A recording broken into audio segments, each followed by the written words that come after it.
What's up, guys? It's FC, and I'm bringing you guys some HomeFront gameplay. So this is HomeFront. This is a game that I've actually been waiting for about a couple months now, ever since I saw some of the early trailers. And you know what? I was really hesitant as of late to pick it up because I've been hearing a lot of bad reviews from it. People saying that it wasn't going to be up to par for what the hype was behind it. So I was really hesitant about it, and this morning I actually decided to watch the Machinima live stream and see what the gameplay was. And after watching about 45 minutes, I was actually pretty sold on this game, and I decided to go pick it up at the store. And so this is my first thoughts on it. First thing I want to talk about is the controls. So the controls, that's kind of like the first thing, and probably one of the most important things when it comes to a first-person shooter is how responsive the controls are. I think personally that Call of Duty probably has the best control response, control layout. It's just, I think they're probably the best when it comes to how their control setup is. HomeFront is not as good, but it's not bad. I can tell you that right now. The controls are very responsive. The only complaint that I guess I can have on it is that they don't provide a tactical layout. It's all default. So if you're used to the tactical layout from Call of Duty, it could take a little getting used to with the switching of the B and the right analog stick with crouching and knifing. But other than that, the controls are very good, very responsive, and I can't really say anything bad about them. I think they did an excellent job when it comes to the control, as best as they could, I guess. Excellent would be Call of Duty, but they did as best as they possibly could. Gameplay-wise, the gameplay is a mixture, I believe, of Call of Duty and Battlefield. Is it as fast-paced as Call of Duty? No. But Call of Duty is based and is built around that fast-paced type of action. But is every first-person shooter, do they need that? No. This game does a good job of kind of mixing in the action and the Battlefield kind of feel to it. There is times where this game can get pretty crazy and the action gets pretty hectic. And if you like that style of game, it does provide that. Is it as often as Call of Duty? No. But does it happen? Yes.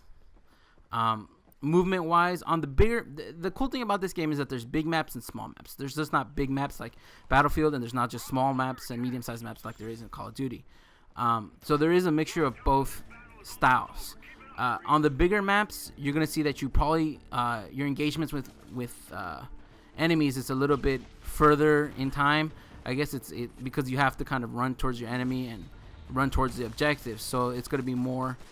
It's gonna be less enemy engagements. On the smaller maps, though, you do get to encounter enemies pretty quickly. So, again, it's really dictating of the map. The map dictates the pace of the game.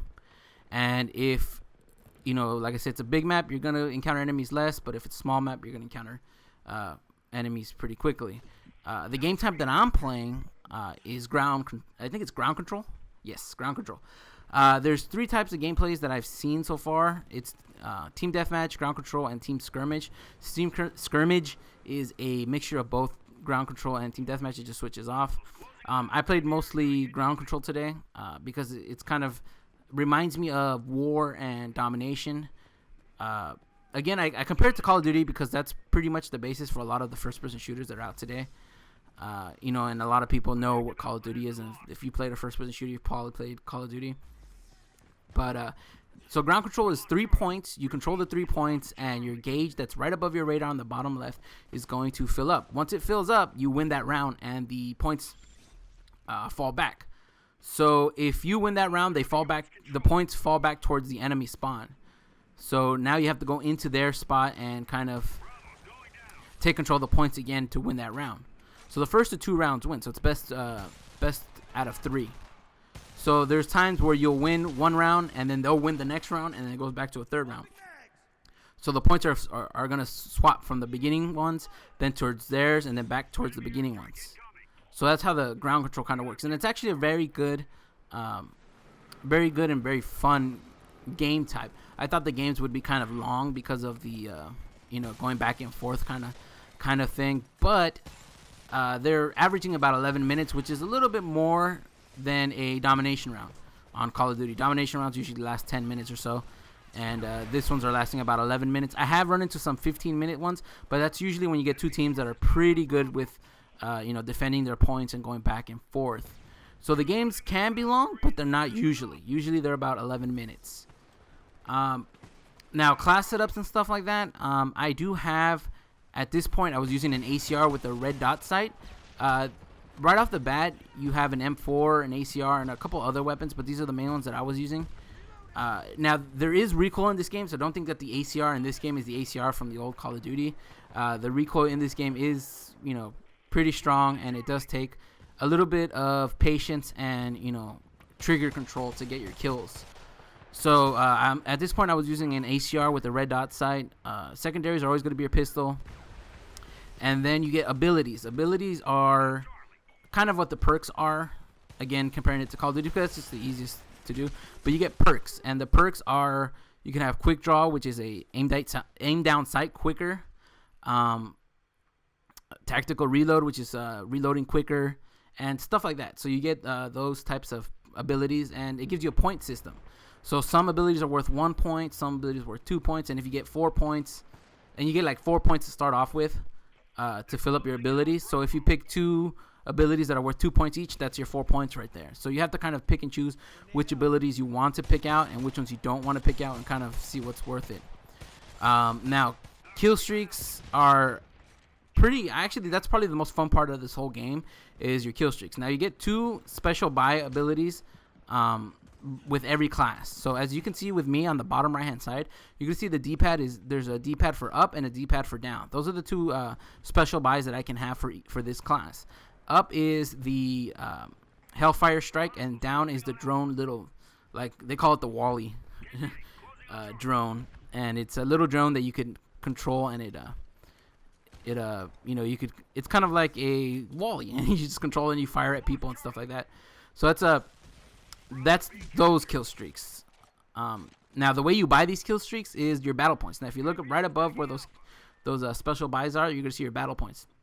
You get battle points for killing people, capturing objectives, destroying, like drones and stuff like that. You get those special points. Just basically for everything, you're almost guaranteed points. So that's pretty cool, because you could fill up your battle points pretty quickly and get to those kill streaks. And you're going to see one right here with the Hellfire. As you can see, you kind of mark your territory and you shoot it out. So that's pretty cool. And then after that, it kind of becomes like a UAV, and you can kind of mark people so that your teammates could see them on the map. And sometimes you'll see it when somebody gets like a little parrot, they call it, and it kind of highlights everybody on the enemy team with little red squares. So it's kind of like a cool little UAV. You do get vehicle type kill streaks, where if you build up enough of your points, you could actually spawn in a Humvee, spawn in a tank, spawn in an Abrams tank, spawn in a small drone helicopter, and then spawn in a big ass attack helicopter with missiles and stuff like that. So that's pretty cool. You also have the option to spawn in on a teammate's vehicle. So if your teammate has a vehicle out, you could actually spawn into the gunner's chair or something like that. So that's pretty cool. So it gives you the option of where to spawn. So spawning, the spawn system is pretty cool. I haven't seen really any bad spawns. That's pretty much HomeFront for you guys. I really enjoyed the game. I've been playing it for about 6 hours now. I'm pretty addicted. And I hope you guys like this video. If you guys have any questions, let me know, and I'll try to answer them for you guys. Till next time, later.